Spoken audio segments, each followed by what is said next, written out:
walking, biking, public transit. Welcome to another episode of On Transit. This is the third episode of On Transit about my trip to Chicago to attend the 2006 Railvolution conference.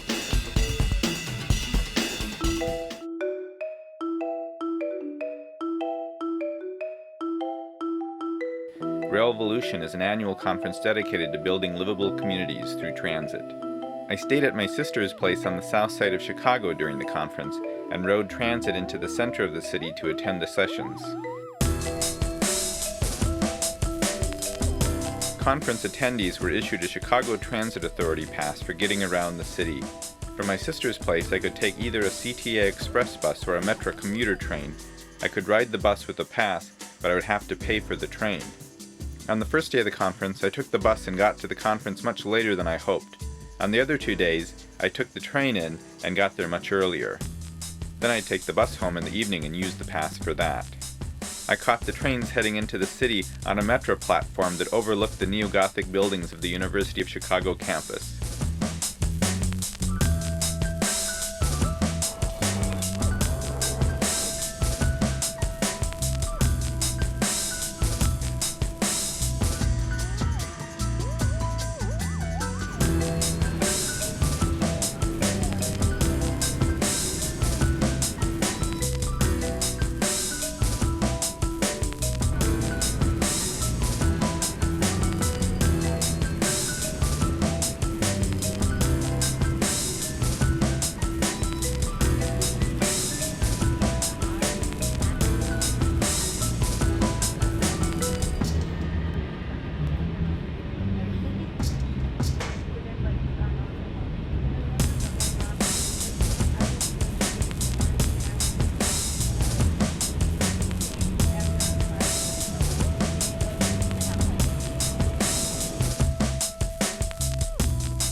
When I got to the city center, I found myself in the artificial light of the Loop Chicago service level.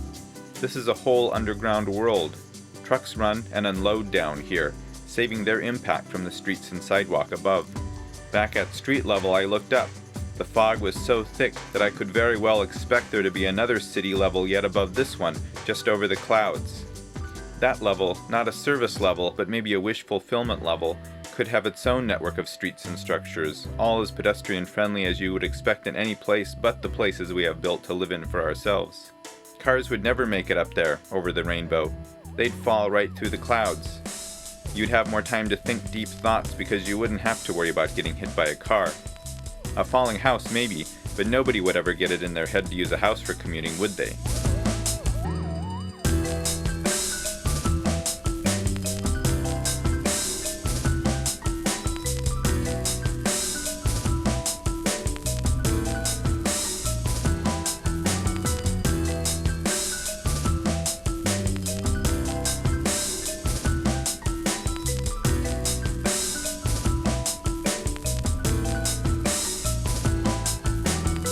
On this gray day, the color of the sidewalk plantings really stood out. Chicagoans really care about what their sidewalks look like. That's because they use them. Even Wabash Avenue, under the L tracks, is now lined with planters that are kept in flower into November. North Michigan Avenue, which is always alive with pedestrians, has huge planting beds that are amazing garden displays. This one included Swiss chard.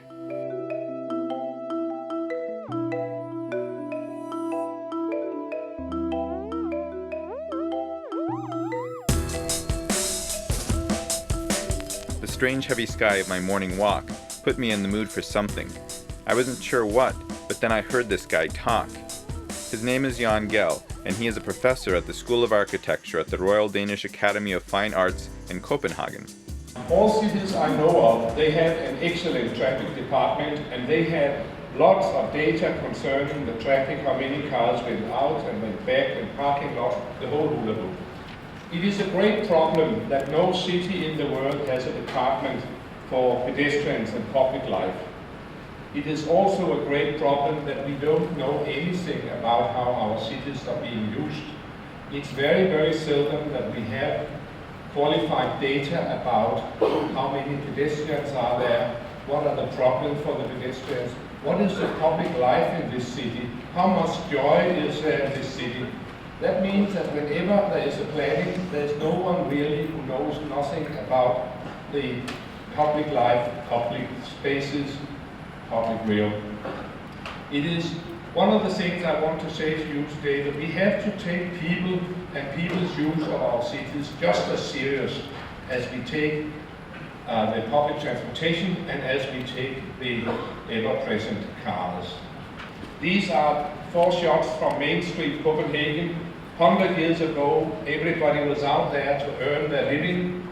50 years ago, people were squeezed up to the side on tiny sidewalks by the car invasion. 45 years ago, the first pedestrian streets where people start to feel again that maybe they could be a little bit king in their own cities.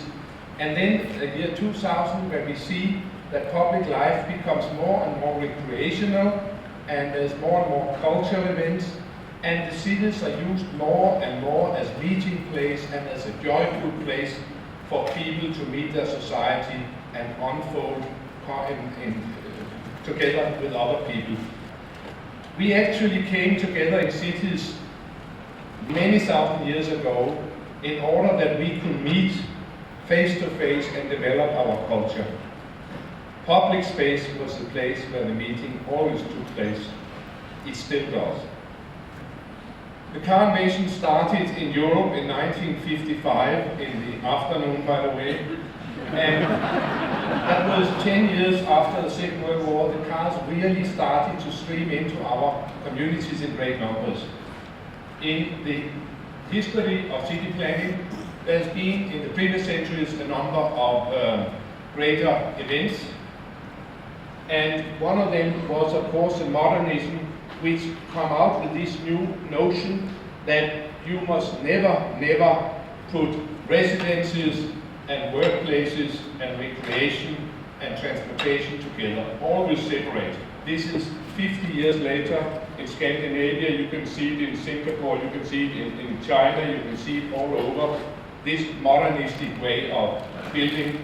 Actually, in Europe, we have come together again in Athens and made the second European Charter of City Planning, saying you must never ever separate residence and workplace and recreation and movement. Always integrate. Took 65 years to find out that that was the way to go and not this way.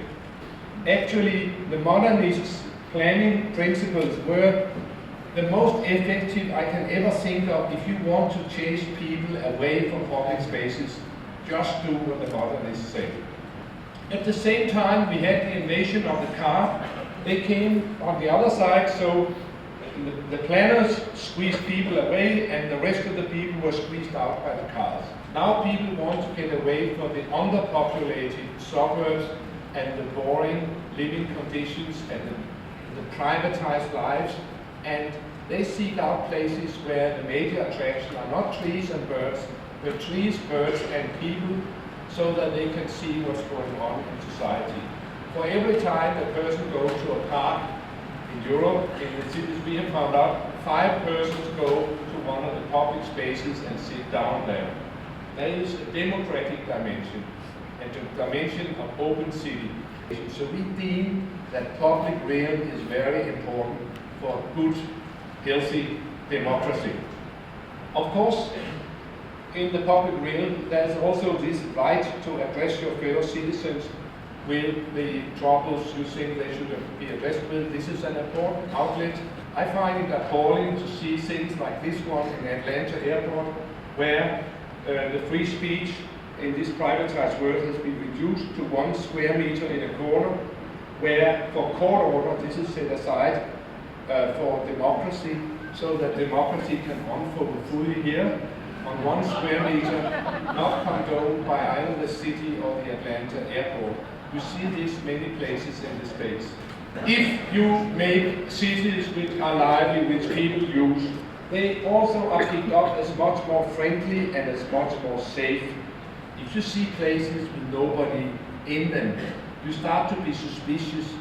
The next step in these cities could be the abandoned city, when gradually, if nothing is done to be sweet to the people and keep the public realm alive, then it dies out. People give up, they go home, they stop walking, they stop bicycling, they never go out there. Why should they? They're not welcome at all, and they have to stay in their cars all the time. We can see cities which are completely deserted, but we have in the last 30 or 25 years seen a number of what we call reconquered cities.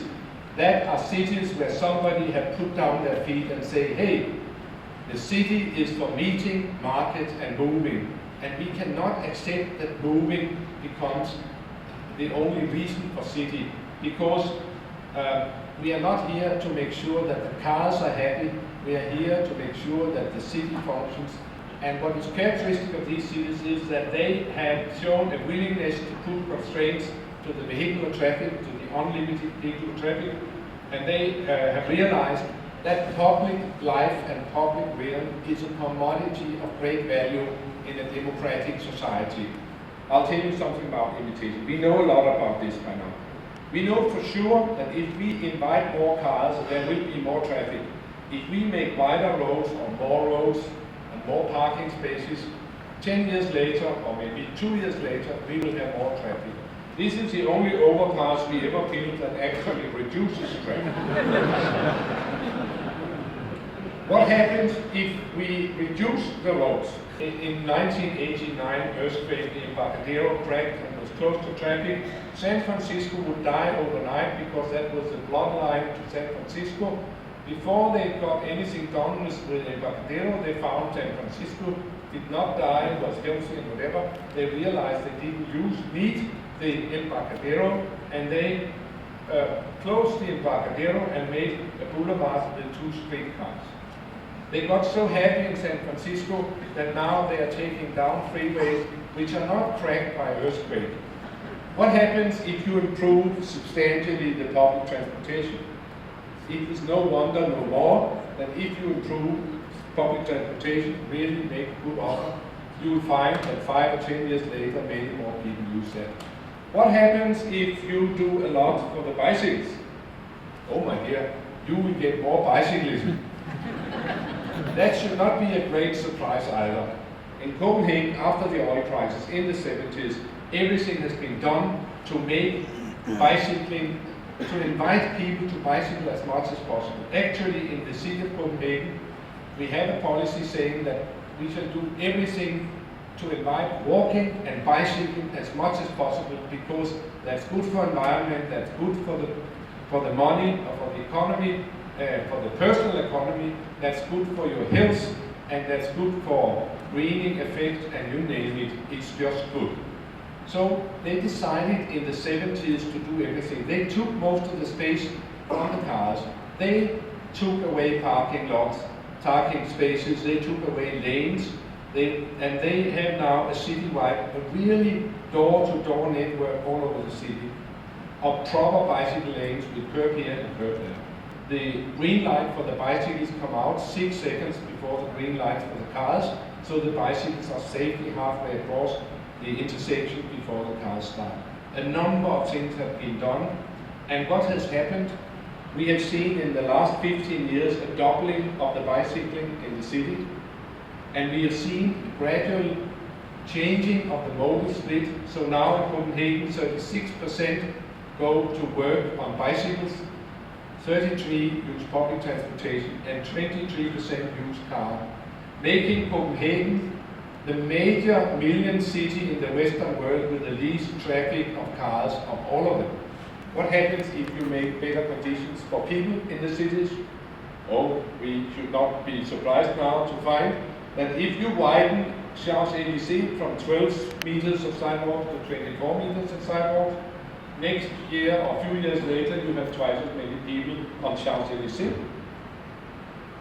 The city of Copenhagen has been changed over 40 years now from a traffic place to a people place. The first streets were pedestrianized in '62, and That was really a pioneering thing, and as always, there were thousands of people yelling, that can never happen in our culture and our city.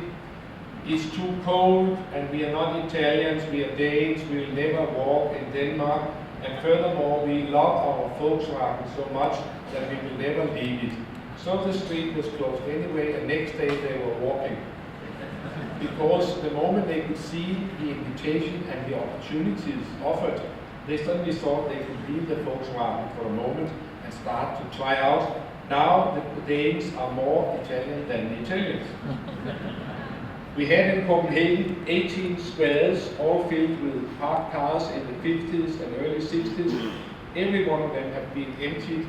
And actually this traffic engineer had taken out from downtown every year for 30 years 2% of the parked cars under the motto, if I do it slowly, nobody will notice.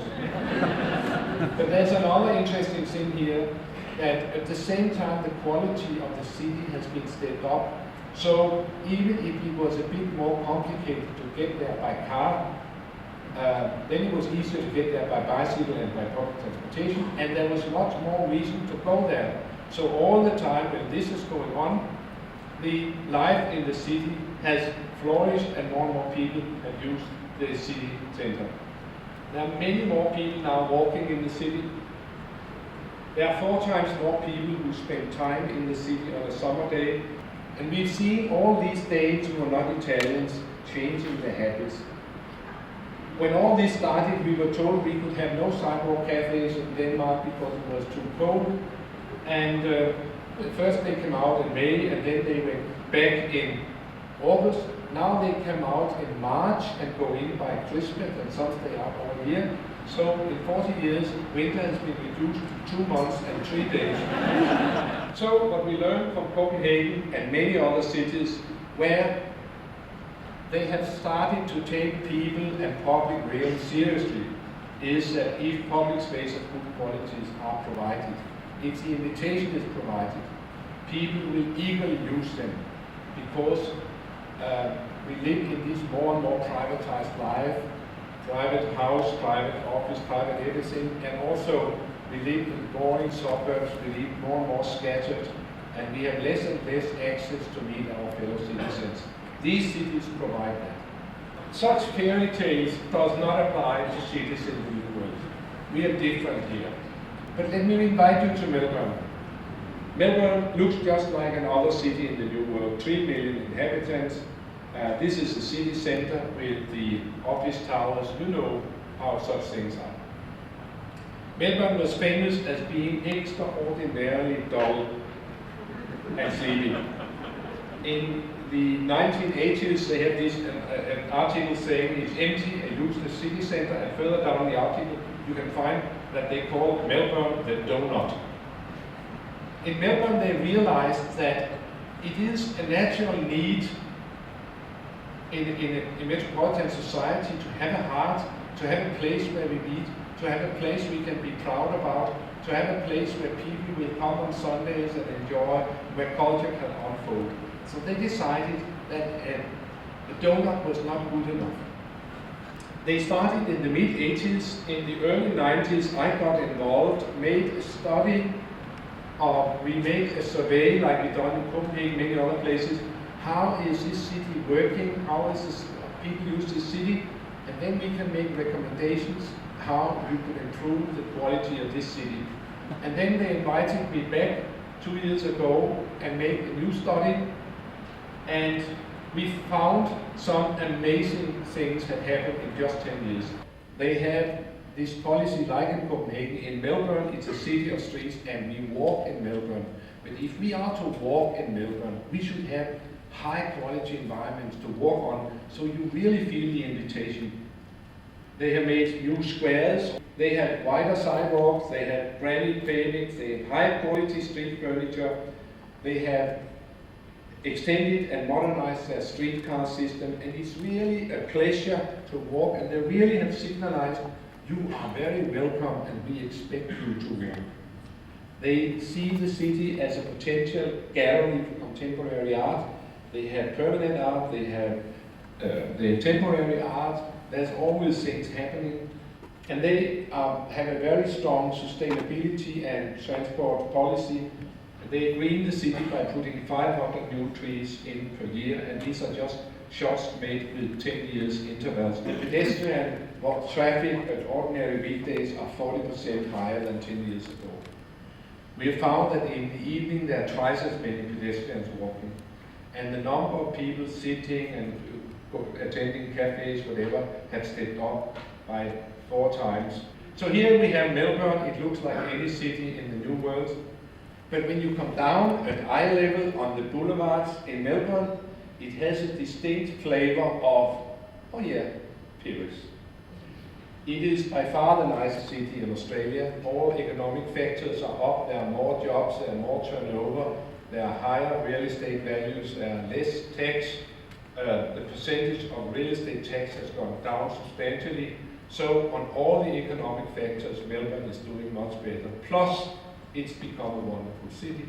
So never come and tell me that that cannot happen in New Zealand and that happened in Canada or America. It can be done anyway. So I will end by saying that I extend my very best wishes for you to create wonderful places for people in your city.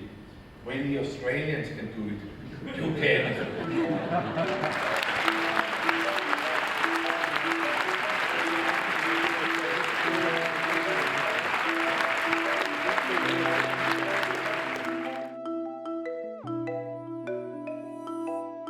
When the talk ended and I came out of the hotel, the sun had found its way back, and there was blue sky on the Chicago skyscrapers.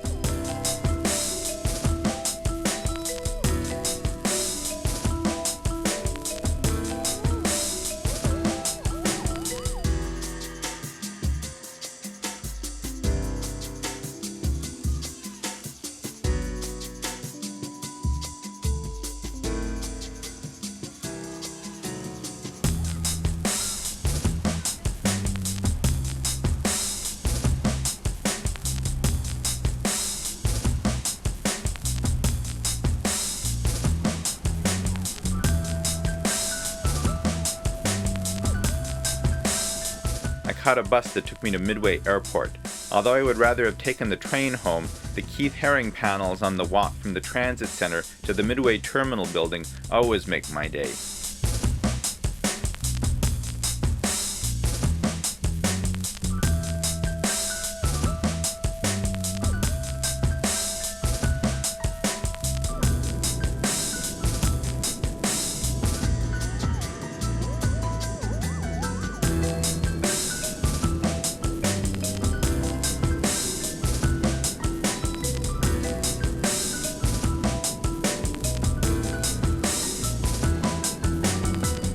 Here I was, up in the sky, but I wasn't over the rainbow. I was strapped into a seatbelt and not very able to mingle with or even people watch my fellow travelers. I was about as constrained as a pedestrian in a car town. Down below me was the Midwest. It was a clear day. I wondered if I could actually see all the way to Kansas.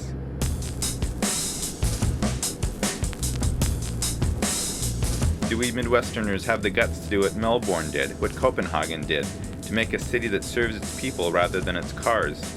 Maybe we all still think that we have to go over the rainbow to find a place where you can actually walk and skip on the streets without a car honking at you or running you over. But maybe we are also ready to change that.